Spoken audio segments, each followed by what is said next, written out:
नमस्कार, ग्लोबल न्यूजमा स्वागत छ। म वसुधा केसी। सुरुमा हेडलाइन्स।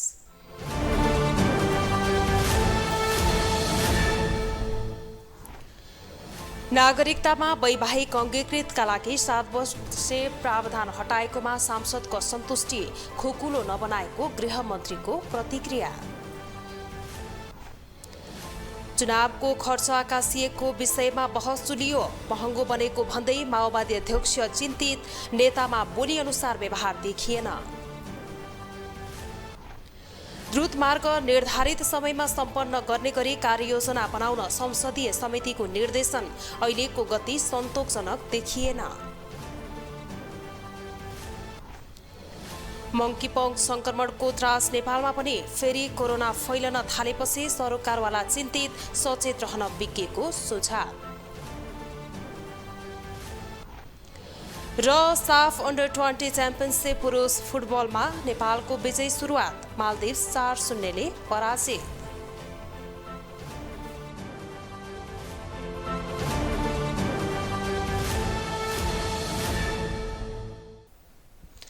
ग्लोबल न्यूज अब विस्तारमा।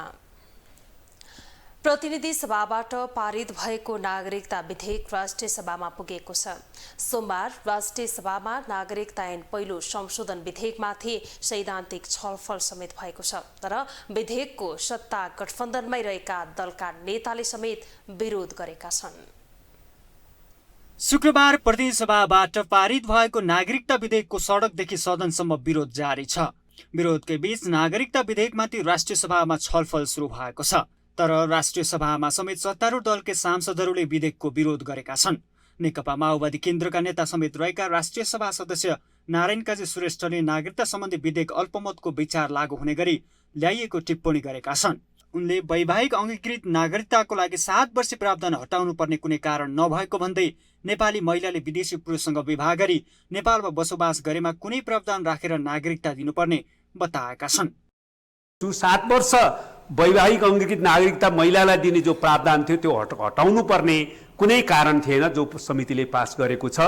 त्यसमा पनि विचार पुर्याएन भन्ने मेरो ठहर छ। र तेस्रो कुरा, महिला चाहिँ जो नेपाली नागरिक हुनुहुन्छ उहाँहरूले कुनै विदेशी नागरिक पुरुषसँग बिहा गरेको अवस्थामा कुनै प्रावधानै नराख्ने, यहाँ बस्न खोज्यो, यहाँ नागरिकता लिन खोज्यो भने क्राइटेरिया हुन सक्ला, तर प्रावधानै नराख्ने कुरा महिलामाथि ठुलो अन्याय हो। त्यसकारणले यसबारेमा पनि प्रावधान खोल्नुपर्छ। त्यस्तै अर्का राष्ट्रिय सभा सदस्य वामदेव गौतमले कुनै पनि नागरिक अनागरिक भएर बाँच्न नहुने भन्दै सबैलाई नागरिकता वितरण गरिनुपर्ने बताएका छन्। उनले भारतबाट नेपाली नागरिकसँग विवाह गर्ने महिलाले भारतीय प्रमाणपत्र ल्याएर मात्रै नागरिकता प्रदान गर्नुपर्ने बताएका छन्।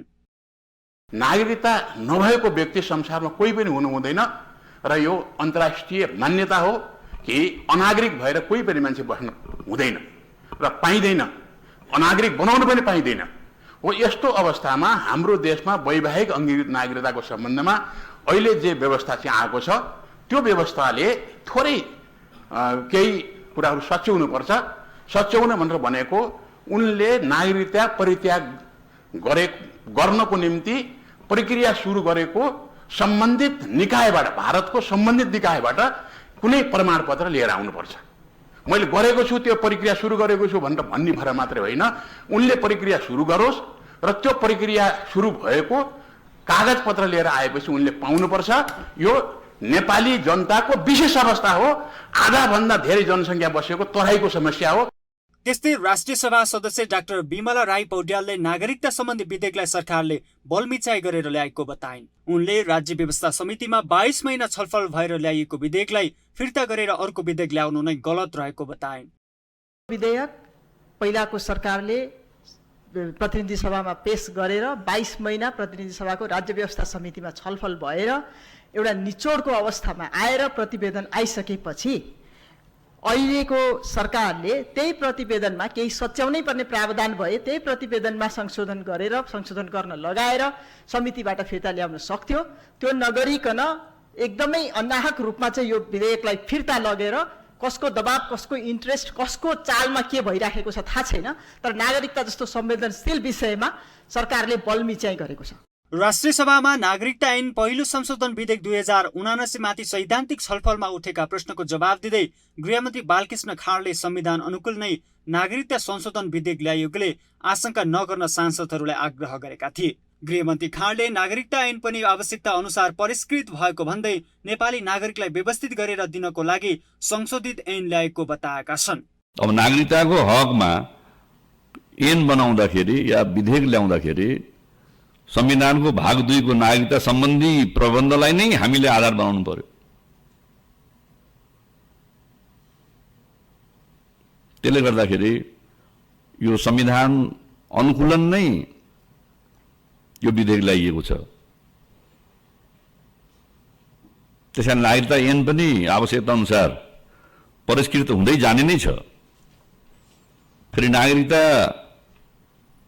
यो विधेयकले नागरिकता प्राप्त गर्नका लागि खोकुलो बनाउन खोजिया होइन। यसलाई म मान्यजीहरूलाई आग्रह गर्न चाहन्छु, त्यो खालको आशंका नगरिदिनुहोस् भन्ने मेरो आग्रह छ विनम्रपूर्वक। त्यो नागरिकता नेपाली नागरिकलाई नागरिकता व्यवस्थित ढङ्गले दिन खोजेको हो। त्यसको समुचित कानुनी प्रबन्ध गर्न खोजेको हो हामीले। कतिपय कुराहरू सहमति हुन्छन्, तर त्यसमा केही समय लाग्न सक्छ। यसअघि नागरिकता सम्बन्धी विधेयक संसदमा 2075 साउन 4 गते दर्ता गरिएको थियो, जुन विधेयकलाई प्रतिनिधि सभाको राज्य व्यवस्था समितिले 2077 साल असार 7 गते बहुमतले पारित गरेको थियो। तर सरकारले त्यो विधेयक फिर्ता लिएर नयाँ विधेयक संसदमा दर्ता गरेर प्रतिनिधि सभाबाट बहुमतले पारित गरेको छ। ग्लोबल टेलिभिजनका लागि क्यामेरामा राजु थापाका साथमा विनोद विक्रम भण्डारी, काठमाडौँ। सत्तारूढ दलका नेता पूर्व प्रधानमन्त्री एवं नेकपा माओवादी केन्द्रका अध्यक्ष पुष्पकमल दाहाल प्रचण्डले चुनाव महँगो भएको बताउनु भएको छ।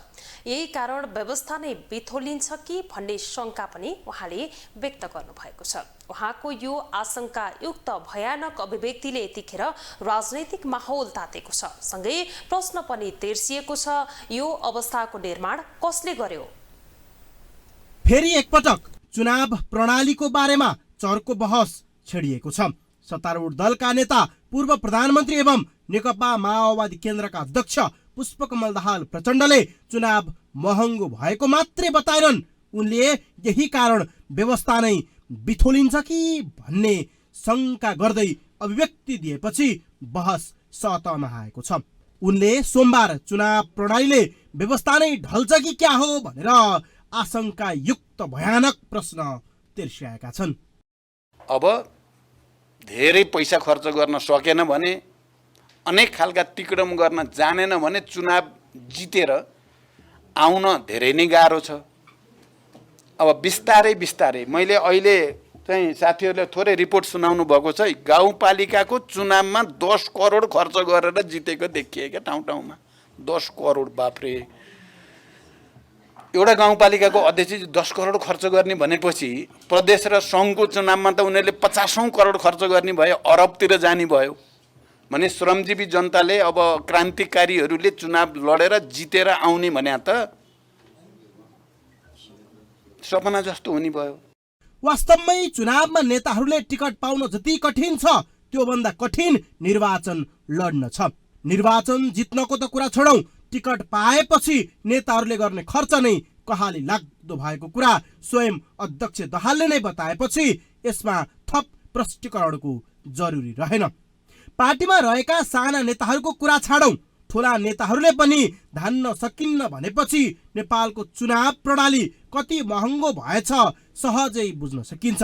ठूला नेताको यो हालत भएको बेलामा साना नेताको दुःख पनि कम छैन। जुम्लाबाट चुनाव जितेका माओवादीकै अर्का सांसद भन्छन् एउटा गाउँपालिका अध्यक्ष जित्न 10 करोड खर्च हुने स्थिति छ। तर प्रश्न छ, यो अवस्थाको निर्माण कसले गर्यो? भो म सक्दिन चुनाव लड्न। अब पार्टीगत हिसाबले त म अब के जिम्मेवारीमा रहँला, तर यो प्रत्यक्ष जनतासँग जोडिने कुरा, आफूसँग जोडिने कुरा अलि मलाई अलिक गाह्रो, मैले ठेक्न अलि मलाई गाह्रो भइरहेको। यहाँ माननीय भइसकेपछि मैले यति धेरै ढाड्न सिकेको छु। हेर्नुहोस्, ढाड्नु पर्ने भयो। चुनाव प्रणाली निकै महँगो भएको उद्गार नेपाली कांग्रेसका नेता डाक्टर शशाङ्क कोइरालाले सर्वप्रथम मुख खोलेका थिए। उनले चुनावमा करोडौं खर्च भएको बताए। एउटै निर्वाचनमा 6-7 करोड खर्च भएको बताएका डाक्टर कोइरालाले वास्तविक तथ्य उजागर गर्दा निर्वाचन आयोगको स्पष्टीकरणको घेरामा परे। तर आजको वास्तविकता के हो भने निर्वाचन आयोगको बजेटको सिलिङमा रहेर संघीय चुनाव त परको कुरा, वडाको निर्वाचन लड्न पनि सम्भव छैन। यसैले डाक्टर कोइरालाले यसपटक चुनाव नै नलडौ कि क्या हो भनेर दुविधा प्रकट गर्दैछन्। मैले 3 चोटि नवलपरासी क्षेत्र नम्बर 1 कैराकोट हो, त्यहाँबाट 3 चोटि मैले जितेँ। पहिलो चुनावमा मेरो खर्च 80,000 रुपियाँ, दोस्रो चुनावमा 3 करोड र लास्ट चुनावमा 6 करोड। ल भन्नुहोस् त तपाईँ को चुनाव गर्न चाहनुहुन्छ मेरो क्षेत्रबाट? म छोड्न तयार छु। चुनाव महँगो भएको सबैले बताएका छन्। स्वयं अध्यक्ष दाहाल यही महँगो चुनावले व्यवस्थाले ढल्छ कि भनेर सवाल खडा गरिदिएपछि अब यसलाई कसरी दिगो वा शुद्ध बनाउने भन्ने प्रश्न तेर्सिएको छ। चुनाव कम खर्चिलो बनाउन सबैभन्दा बढी भूमिका दलहरूकै हुन्छ। दलहरूले चुनावमा टिकट बिक्री गरेको, समानुपातिक टिकट पार्टीलाई आर्थिक सहयोग गर्नेलाई दिएको, पार्टीका नेताहरूको जीवनशैली भड्किलो र विलासी भएको सर्वत्र गुनासो छ। देश समाजवाद उन्मुख भए पनि खासमा नेताहरू पुँजीपति र पुँजीवादी बन्दै गएको बताइन्छ। यस्तो बेलामा चुनाव कम खर्चिलो बनाउन भूमिका दलहरूले नै खेल्नुपर्ने हुन्छ भने निर्वाचन आयोगले निर्वाचन आचार संहिताको निर्मम पालना गर्नुपर्ने हुन्छ। तर एउटै नेताले दिनमा 8-10 ठाउँमा हेलिकप्टर लिएर चुनावी सभामा भाग लिन जाँदा पनि आयोग मौन बसेको तथ्य पनि कसैको सामु छिपेको छैन। यसैले विश्लेषकहरू यो अवस्था दलहरूकै कारण बदनाम भइरहेको बताउन चुक्दैनन्। क्यामेरामा विजय ठकुराठीका साथमा विकास आचार्य, काठमाडौँ। नागरिकता विधेयक खारेज गर्नुपर्ने भन्दै दुई युवाले प्रधानमन्त्री शेरबहादुर देउवा सहभागी कार्यक्रममा प्ले कार्ड देखाएर प्रदर्शन गरेका छन्। भीमसेन थापा स्मृति प्रतिष्ठानको कार्यक्रममा उनलाई प्ले कार्ड देखाइएको हो। भीमसेन थापा स्मृति दिवसमा प्रतिष्ठानद्वारा आयोजित कार्यक्रममा उहाँ प्रमुख अतिथि बनेर प्रज्ञा भवन पुग्नु भएको थियो। सम्बोधन गर्न उहाँ रोस्टमतर्फ जाँदै गर्दा युवाले प्रदर्शन गरेका हुन्।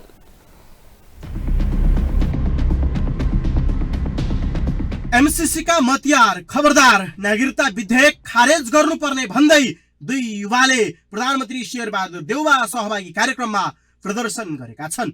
उनीहरूले नागरिकता विधेयक खारेज गर, राष्ट्रियताको रक्षा गर, स्वाधीनताको रक्षा गर भन्दै नारा लगाएका थिए।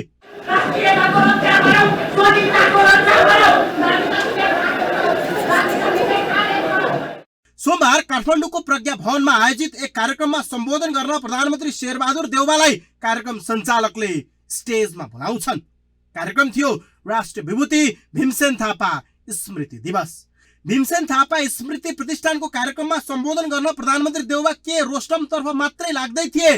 पछाडिबाट एक युवक चर्को स्वरमा कराउन थाले, भन्न थाले, नागरिकता विधेयक खारेज गर, एमसीसी का मतियार होशियार।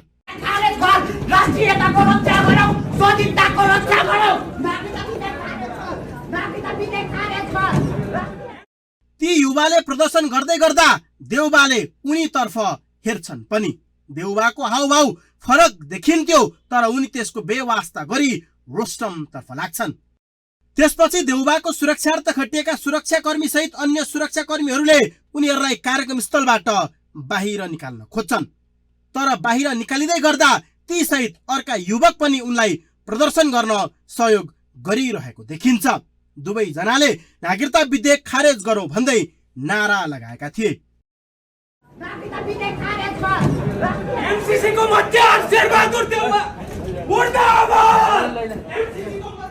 युवाहरूले प्रदर्शन गर्दै गर्दा देउवा रोस्टममा पुगिसकेका हुन्छन्, तर सम्बोधन गर्न सुरु गर्दैनन्। जब ती दुवै युवाहरूलाई सुरक्षाकर्मीले बाहिर निकाल्छन् तब मात्रै उनी बोल्न सुरु गर्छन्।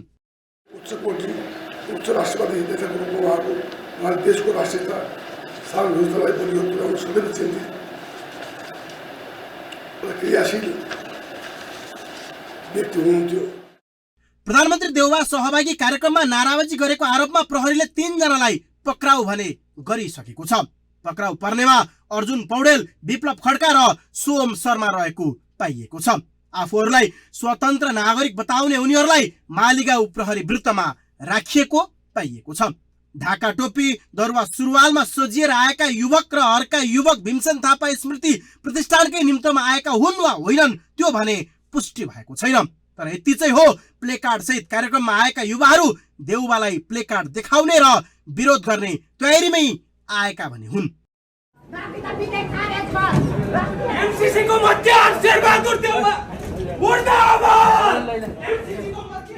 त्यसो त संसदबाट नागरिकता विधेयक पास भएपछि यति बेला विरोध र प्रदर्शन चलिरहेको छ।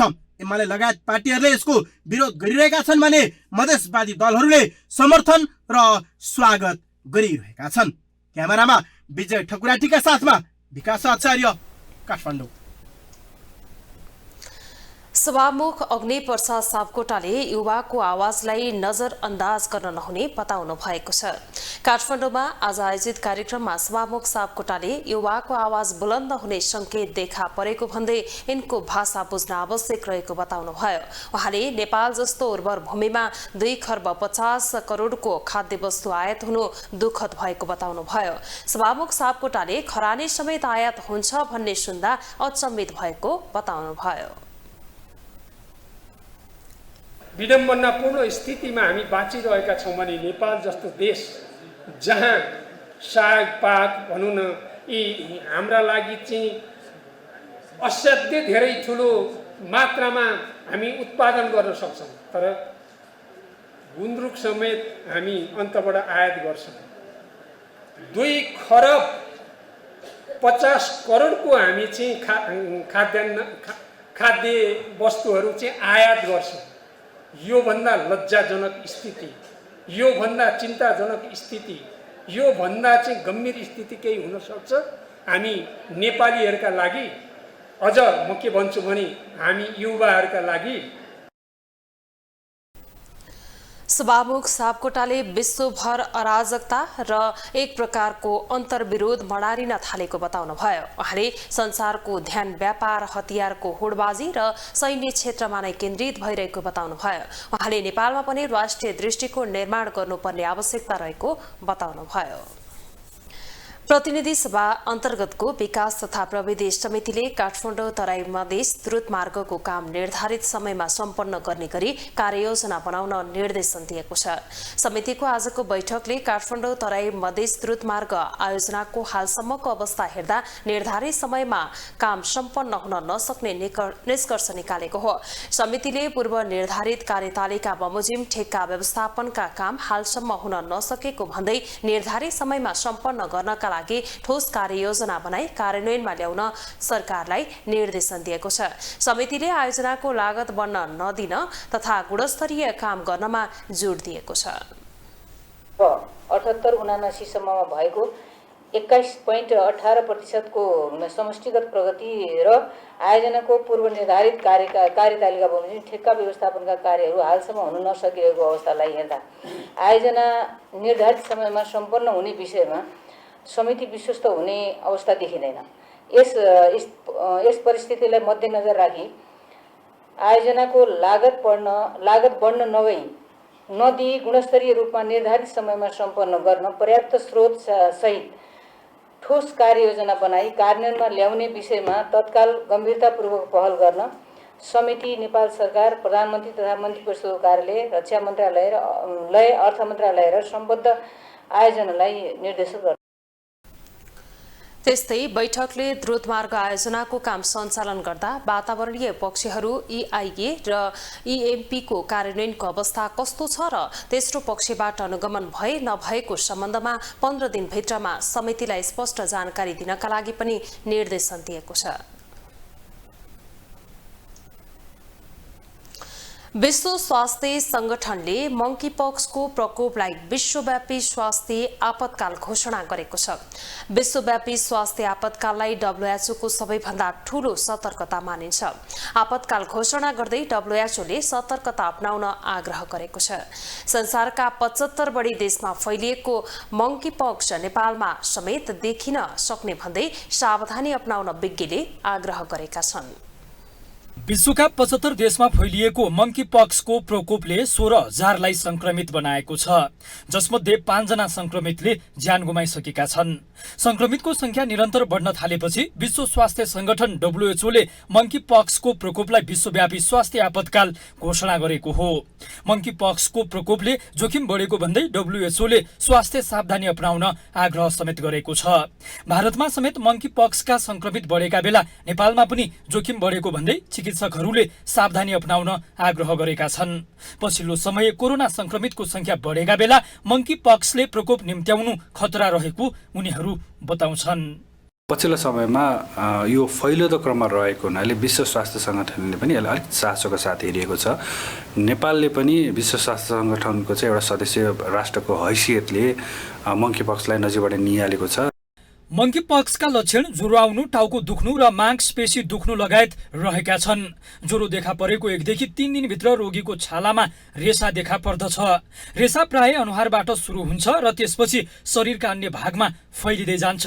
त्यसपछि रेसाहरू पानी भरिएको फोकामा परिणत हुन्छन्। थुकको छिटाबाट, नाक, मुख तथा आँखाको माध्यमबाट र संक्रमितले प्रयोग गरेका सामानबाट यो रोग सर्ने चिकित्सकहरू बताउँछन्। सुरुमा ज्वरो आउने, त्यसपछि शरीरहरू दुख्ने, जोनीहरू दुख्ने, लिम्फ ग्रन्थीहरू सुन्निने र त्यसको 1 देखि 3 दिनमा चाहिँ शरीरभरि बिबिराहरू देखिने भन्ने छ। मंकीपक्सको इन्क्युबेसन अवधि सामान्यतया 7 देखि 14 दिन हुन्छ। बिफर विरुद्धको खोप मंकीपक्सको लागि प्रभावकारी रहेको अध्ययनले देखाएको छ।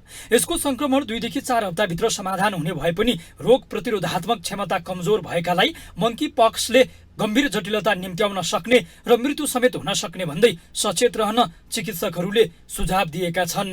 ग्लोबल टेलिभिजनका लागि क्यामेरामा गणेश पूर्व छाने मगरका साथमा कैलाश कठायत, काठमाडौँ।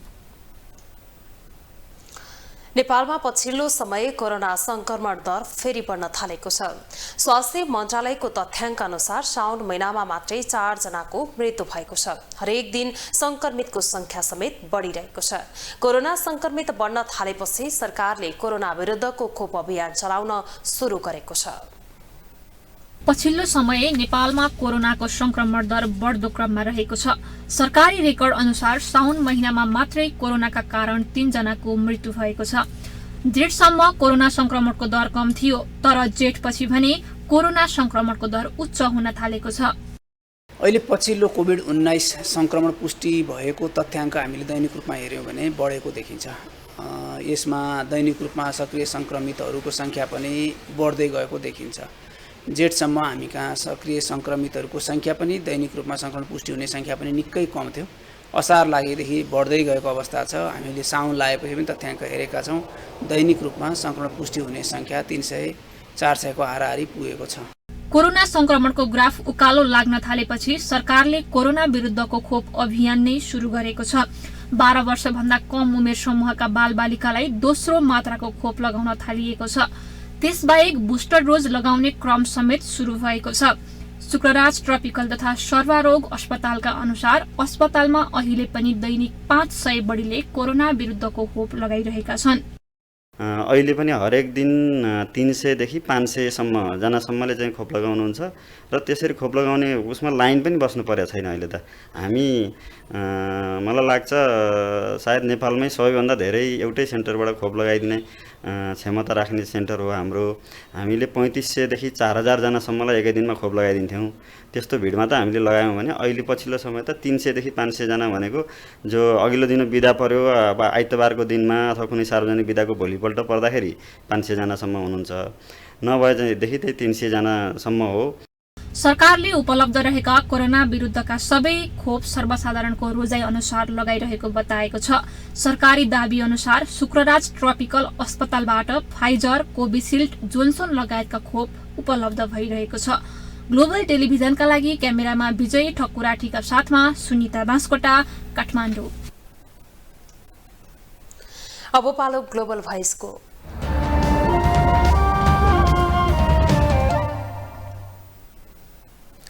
नेपालमा कोरोना संक्रमण फेरि उकालो लाग्न थालेको छ। दैनिक रूपमा संक्रमणबाट मृत्यु समेत हुन थालेको छ। यसै सन्दर्भमा ग्लोबल भोइसमा आज हामीले सोधेका छौं, कोरोना संक्रमणबाट जोगिन के गर्नु भएको छ? हैन, कोरोना यो डरलाग्दो रूप भएर आइरहेछ। एक चरण पार भयो, दोस्रो चरण तेस्रो चरण आइरह भनिरहेछ। झन् खतरनाक भएर आएको छ भन्ने बुझिएको छ। त्यसले गर्दाखेरि अब यसलाई हामीले लापरवाही गर्ने हो भने यसले अनाकमा ज्यान लिन्छ। त्यसलाई चाहिँ लापरवाही नगरौँ, सचेत हौँ भन्छु। सबैभन्दा ठुलो कुरा त मास्कको प्रयोग गर्नु पर्यो, सेनिटाइजरको प्रयोगहरू गर्नु पर्यो होइन, जथाभावी भिडहरू गरिदिनु भएन। अर्को कुरा सार्वजनिक जो बसहरू भयो होइन, प्रोग्रामहरू भयो, त्यो ठाउँमा जाने बेलामा हामीले सबैभन्दा ठुलो कुरा भनेको नि मास्कको प्रयोग गरौँ र हरेकले आफ्नो सामाजिक सञ्जालमा होस् या अन्य सूचनाको क्षेत्रहरूमा होस् कोभिड बढिराखेको छ र विद्यालयको क्षेत्रहरूमा होस् त्यो ठाउँमा चाहिँ हामीले अलि सावधानी अप्नाउनुपर्छ भन्ने कुराहरू हामी सबैले आफूबाट सुरुवात गर्यो भने नेपालीहरूको निमित्त यो सबैभन्दा उत्तम विकल्प हुनसक्छ भन्ने नै हो मेरो लागि। महामारी हो, त्यसबाट सजग रहने हो, त्यसका वैकल्पिक उपायहरू अपनाउने हो। तर कोरोना आयो भन्ने बित्तिकै डराउनु पर्ने अब त्यस्तो देख्दिनँ मैले। किन भन्दाखेरि मानिसले कोरोनाबाट भन्दा लकडाउन हुँदाखेरि र कोरोनाले मानसिक तनावले पनि मानिसले विभिन्न समस्याहरू झेल्नु परेको थियो होइन। त्यसैले सजग रहने हो। अब त्यसका वैकल्पिक उपायहरू के छन्, जस्तै मास्क भयो, अहिले आफूले सेनिटाइजर, अब कसरी सुरक्षित रहन सकिन्छ, त्यसका बच्ने उपायहरू के छन् त्यो सजग रहने हो। म त यस्तै प्रोटेक्सनहरू यस्तै चाहिँ आफूले चाहिँ व्यक्तिगत सरसफाइ अनि भिडभाडमा नजाने, अनि भिडभाडमा गए पनि यो मास्कहरू एकदम अनिवार्य लगाउने, यस्तो गरेर चाहिँ बचिरहेको छु। भ्याक्सिनहरू पनि अब सबै भ्याक्सिनहरू लगाएको छ। त्यसबाट पनि हाम्रो अरूभन्दा पनि मनोबल यो मनोबल बढ्दो रहेछ। मलाई रोग लागे पनि खासै त्यस्तो सिरियस हुन पर्दैन होला, अनि भेन्टिलेटरमा आइसियुमा बस्न पर्दैन होला भन्ने किसिमको त्यो आत्मबल सबभन्दा ठुलो कुरो। अनि समय मास्कहरू पनि लगाइराख्नु पऱ्यो, सामाजिक दूरी पनि अलिक कायम गरेर, भिडभाडमा जाँदाखेरि मास्क लगाएर अनि सामाजिक दूरी कायम गरेर अहिले जानु गयो भने यसबाट धेरै बच्न सकिन्छ। अब त्यो कोरोनाबाट डराउनु पनि त्यसो ऊ पनि छैन, समस्या पनि केही छैन होइन। र अलि त्योबाट सजग हुनु जरुरी देखिन्छ।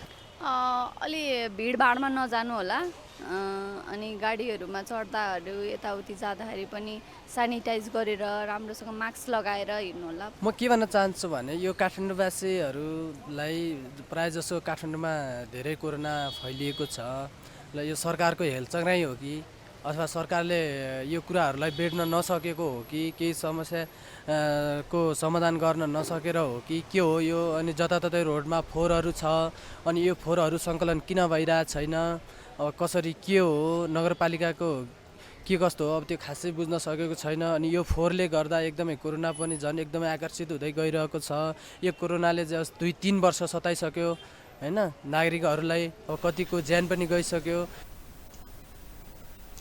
अब इकोनोमिक्स न्यूज।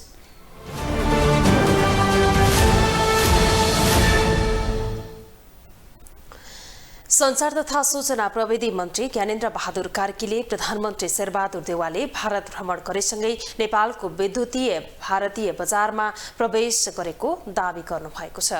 सूचना तथा प्रसारण विभागले संचार मन्त्रालयमा आज गरेको कार्यक्रममा मन्त्री कार्कीले अब भारतमा विद्युत बेचे बापत प्रति महिना 2 अर्ब रुपैयाँ प्राप्त गर्ने उहाँले बताउनुभयो। आगामी दिनमा 15,000 मेगावाट विद्युत भारतीय बजार मार्फत अन्य बजारमा पुर्याउन सकेमा प्रति महिना 2 खर्ब रुपैयाँ आर्जन हुने उहाँको भनाइ छ। खेर जाँदै थियो, भारतको बजारमा प्रवेश गरेको छ।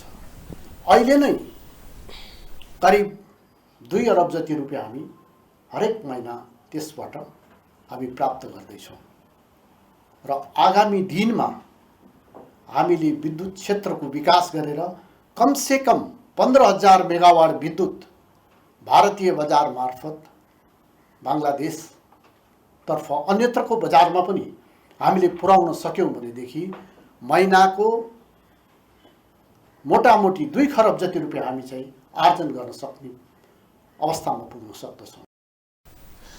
फरक प्रसङ्गमा मन्त्री कार्कीले सरकार मर्यादित प्रेस र अभिव्यक्ति स्वतन्त्रताका लागि पत्रकारहरूको साथमा रहेको बताउनुभयो। उहाँले समाजलाई मर्यादित, निष्पक्ष, स्वतन्त्र र व्यावसायिक पत्रकारिता आवश्यक रहेको बताउनुभयो। बैंक तथा वित्तीय संस्था परिसंघका अध्यक्ष पवन गुल्याङले आर्थिक वर्ष 2079-80 को लागि राष्ट्र बैंकले ल्याएको मौद्रिक नीतिले बैंकहरूको नाफा घटाउने बताउनु भएको छ। अध्यक्ष गुल्याङले मौद्रिक नीतिले अनिवार्य नगद अनुपात CRR लाई 3% बाट 1% बढाउँदा अरबौं रकम बिना प्रतिफल राष्ट्र बैंकमा थुप्रिँदा बैंकहरूको मुनाफा घट्ने बताउनुभयो। उहाँले मौद्रिक नीतिको यो व्यवस्थाले बैंकहरूको लागत बढ्ने बताउनुभयो। अध्यक्ष गुल्याङले बैंकहरूमा लागत नै 10% बढीले लाग्ने भन्दै यो भन्दा माथि गयो भने बैंकिङ क्षेत्र संकटमा पर्ने बताउनुभयो। उहाँले बैंकको शेयर होल्डर र लगानीकर्तालाई 10 देखि 15% मुनाफा दिनुपर्ने भए पनि आगामी दिनमा बैंकहरूले त्यो दिन सक्ने अवस्था नरहेको गुनासो गर्नुभयो। पुर्याइयो अनि अर्कोतिर CRR को पैसा चाहिँ 1% थपियो, 3 बाट 4 पुर्याइयो। त्यसले त निर्ब्याजी पैसा चाहिँ राष्ट्र बैंकमा थुप्रिने भयो नि त। अर्को धेरै पैसा निर्ब्याजी पैसा थुप्रिने भयो। त्यसले गर्दा कस्ट बढायो बैंकको। अब या त त्यसलाई चाहिँ पास अन गर्नु पर्यो आफ्नो ग्राहकलाई, या बैंकले अझ नाफा गर्छ। ROE अहिले अब 10% को हाराहारीमा पुगिसक्यो। अब यो भन्दा तल गयो भने त।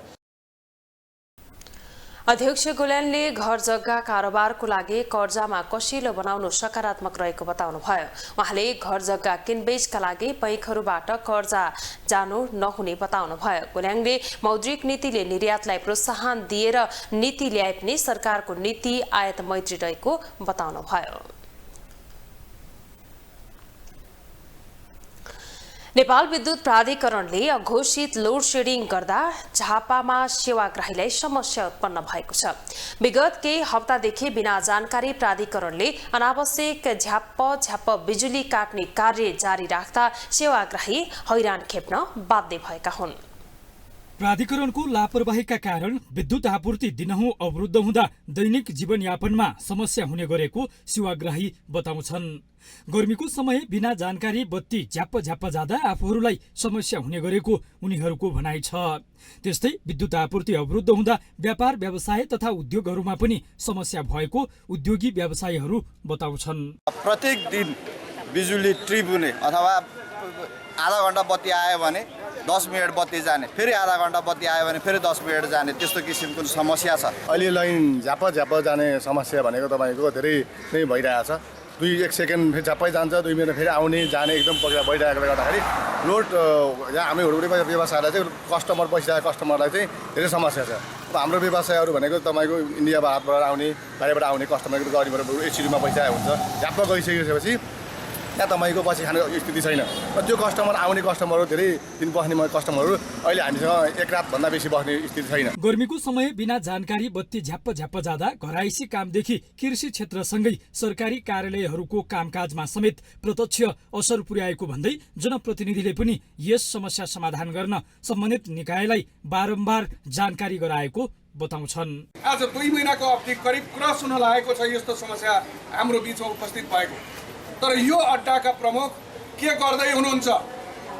विद्युत प्राधिकरणको केन्द्रीय निकायमा मैले कुलमान घिसिङलाई पनि सम्पर्क गरेको थिएँ। यहाँको समस्या वार्ताद्वारा समाधान होस्, हाम्रो ध्यानाकर्षणद्वारा समाधान होस् भनेर मैले एनडीलाई पनि कुरा गरेको थिएँ।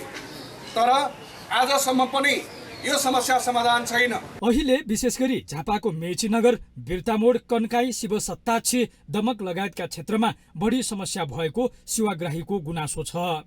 नागरिकलाई अनावश्यक विद्युत आपूर्ति अवरुद्ध गरेर शास्ति दिएको भन्दै यस्तो कार्य तत्काल बन्द गर्न नेकपा एमाले मेचीनगरले विद्युत प्राधिकरण धुलाबारी शाखालाई चेतावनी दिँदै कार्यालय समेत घेराउ गरेको छ। यता विद्युत प्राधिकरण भने झापामा सेवाग्राहीले भने जस्तो अवस्था नरहेको बताउँछ। गर्मीयाममा सिँचाइ, पंखा, फ्रिज र कल कारखाना धेरै चल्दा मागको अनुपातमा आपूर्ति कम भएको हुँदा ट्रान्सफर्मरले लोड धान्न नसकेको सुरुकार जुन माग थियो 15 दिनमा 81 तपाईको 60-70% बढ्यो है। पहिला जुन पिरियडमा 120-30 एम्पियर थियो त्यो अहिले 200 क्रस भइसकेको छ। किन भयो भने यो गर्मीको कारणले भयो, प्लस यो सिँचाइ अनि किसानको पानी परेको छैन, प्रत्येक खेतमा चाहिँ मोटर अहिले चलिरहेछ। त्यस कारणले के भयो भने तपाईँको लोड एकैचोटि बढ्यो। नागरिकको दैनिकीदेखि कृषि, व्यापार, व्यवसाय, उद्योग, कल कारखाना सबै क्षेत्रसँग प्रत्यक्ष जोडिएको विषय हो विद्युत। विद्युत आपूर्तिलाई सहज र नियमित बनाउनु प्राधिकरणको पहिलो दायित्व हो। राज्यले बिजुली उत्पादन पर्याप्त भइरहेको जनाउँदै सेवाग्राहीलाई विद्युत खपत बढाउन आग्रह गरिरहेको छ, तर प्राधिकरण भने अझै विभिन्न बहानामा सेवाग्राहीलाई दुःख दिइरहेको छ। यसतर्फ पनि सम्बन्धित निकायले ध्यान पुर्याउन आवश्यक देखिन्छ। ग्लोबल टेलिभिजनका लागि झापाबाट शिशिर चम्लागाईको रिपोर्ट। अब इन्टरनेशनल न्यूज।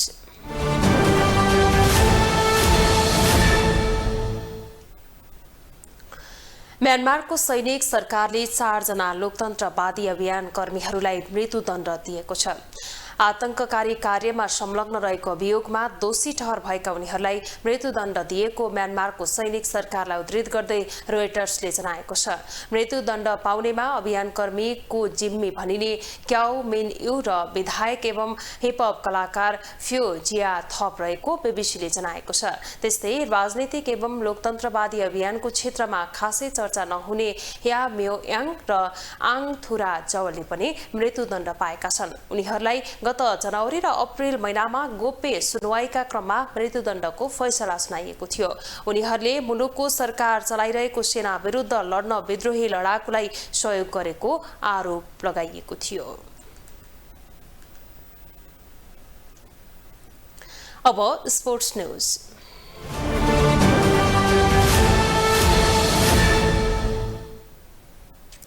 अन्डर-20 साफ च्याम्पियनसिपको उद्घाटन खेलमा नेपालले शानदार जित निकालेको छ। भारतको भुवनेश्वरमा सोमबार सुरु भएको साफ अन्डर-20 च्याम्पियनसिप फुटबलमा आफ्नो पहिलो खेलमा मालदिप्सलाई 4-0 हराउँदै च्याम्पियनसिपमा सुखद सुरुवात गरेको हो। U20 साफ च्याम्पियनसिपको उद्घाटन खेलमा नेपालले शानदार जित निकालेको छ। भारतको भुवनेश्वरमा सोमबार सुरु भएको साफ U20 च्याम्पियनसिप फुटबलमा आफ्नो पहिलो खेलमा मालदिप्सलाई 4-0 गोल अन्तरले पराजित गर्दै च्याम्पियनसिपमा सुखद सुरुवात गरेको छ। भुवनेश्वरको कालिङ्गा रङ्गशालामा भएको उद्घाटन खेलमा नेपाललाई जित दिलाउन दिपेश गुरुङ, सुगम सुवाल, कृतिक रत्न, छुन्जु मनग नकर्मीले गोल गरेका थिए।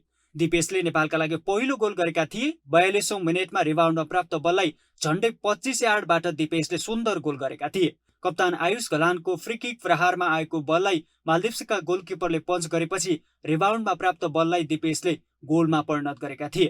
त्यस्तै डेनमार्कबाट छनौटमा भाग लिन स्वदेश फर्केका सुगमले 58औं मिनेटमा टोलीका लागि दोस्रो गोल गरेका थिए। विपक्षी रक्षकलाई छल्दै सुगमले पेनाल्टी बक्सबाट दोस्रो बारमा च्याप्दै गोल गरेका थिए। क्रिटिसले 62औं मिनेटमा पेनाल्टी मार्फत गोल गरे। कप्तान आयुषलाई मालदिप्सका खेलाडीले पेनाल्टी बक्समा फाउल गरेपछि नेपालले पेनाल्टी पाएको थियो। त्यस्तै परिवर्तित मनग्गेले इन्जुरी समयको 4औं मिनेटमा गोल गर्दै टोलीको जितलाई फराकिलो पारेका थिए। उनी 13औं मिनेटमा मैदान प्रवेश गरेका थिए। खेलमा गोलकिपर ईश्वर गुरुङले उच्च प्रदर्शन गरेका थिए। उनले विपक्षीका 2 पटक गोलको अवसरलाई रोकेका थिए। सिनियर राष्ट्रिय टोलीको समेत कप्तानी बटुलिसकेका आयुषको कप्तानीमा नेपाली टोलीले U20 मा चुनौती प्रस्तुत गरेको छ।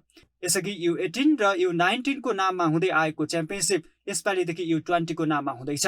यसअघि नेपालले सुरुवाती 2 संस्करण जित्दा पछिल्लो संस्करण भारतले जितेको थियो। नेपालले अर्को खेल बुधबार श्रीलङ्कासँग खेल्नेछ। नेपालले साउन 15 गते आयोजक भारतको सामना गर्नेछ। राउन्ड रोबिनको अन्तिम खेलमा नेपालले साउन 17 गते बङ्गलादेशसँग खेल्नेछ। च्याम्पियनसिपमा सहभागी 5 टोलीको राउन्ड रोबिनपछि शीर्ष 2 टोलीले फाइनल खेल्नेछन्। ग्लोबल टेलिभिजनका लागि विनोद विक्रम भण्डारी, काठमाडौँ। ग्लोबल न्यूजको अन्त्यमा अहिलेसम्मका हेडलाइन्स पुनः एकपटक।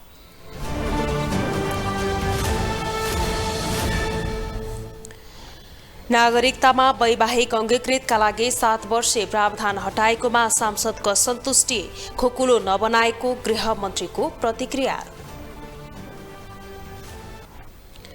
चुनावको खर्च आकाशिएको विषयमा बहस तुलियो। महँगो बनेको भन्दै माओवादी अध्यक्ष चिन्तित, नेतामा बोली अनुसार व्यवहार देखिएन। द्रुतमार्ग निर्धारित समयमा सम्पन्न गर्ने गरी कार्ययोजना बनाउन संसदीय समितिको निर्देशन, अहिलेको गति सन्तोषजनक देखिएन।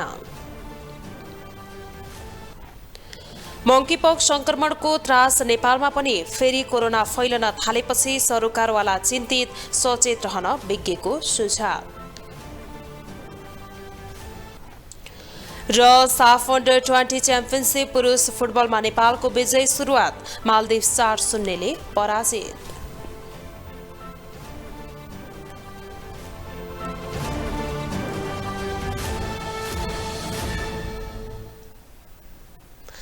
ग्लोबल न्यूज अहिलेलाई यति नै। ग्लोबल टेलिभिजन तपाईँ फेसबुक तथा युट्युबमा पनि प्रत्यक्ष हेर्न सक्नुहुनेछ। ग्लोबल टेलिभिजन हेर्दै गर्नुहोला। नमस्कार।